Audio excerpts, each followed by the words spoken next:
Hi, I'm Sherry Steinbaugh with Michigan Beans, and if the supermarket shelves are any indication, a lot of us are buying beans right now, and with good reason. They are so shelf stable, they're versatile in recipes, they taste delicious, and they're so nutritious, full of fiber and full of protein and essential nutrients that can keep us healthy right now.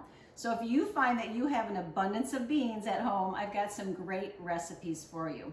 Now, canned beans, all you have to do is rinse them and drain them. They're recipe ready. Dried beans take a little bit longer. I actually like to put them in the Instant Pot, the pressure cooker, and then after they're done, I vacuum seal them into batches here and pull them out of the freezer, and they're ready to go.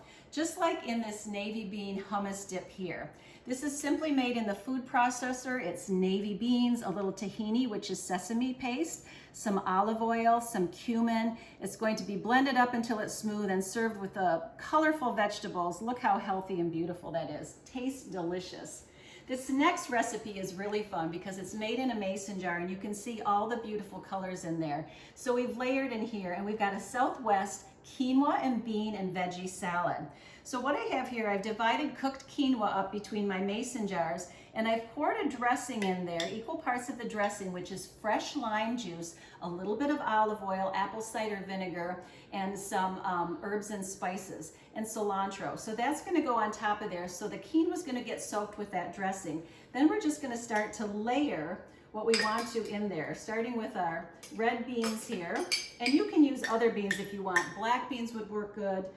Kidney beans would work good in there. We've got the corn that's going in there. You can see this is a little bit messy, which is just fine. You can always clean that up later. We've got our beautiful orange peppers. Again, you can use a different color pepper if you would like. We've got our tomatoes. Our baked tomatoes are gonna go on the top there.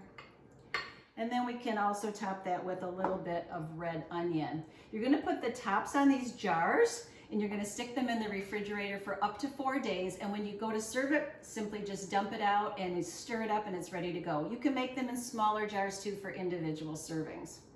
The next recipe we have here is gonna be a family favorite. It's so easy you can make it during any night of the week, and it's our sheet pan nachos. So you're simply going to layer a bunch of tortilla chips on a tray. We've got some taco seasoned ground beef on here. We've got some Michigan kidney beans that you see here, some red onions, some corn. We've got a low-fat Mexican cheese blend. We're going to put some fresh tomatoes on there. And then we're going to put some black olives as well. And all this is going to do is go into the oven at 375 until the cheese gets all melted. You can pull it out and everybody can put on their own toppings like avocado, sour cream, or salsa.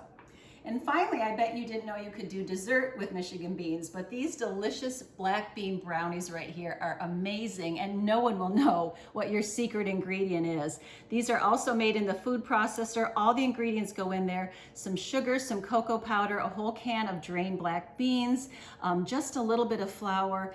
The top is sprinkled with chocolate chips. They're in, and I love to serve those with berries. So here's 4 great recipes you can use with your abundance of beans that you have at home.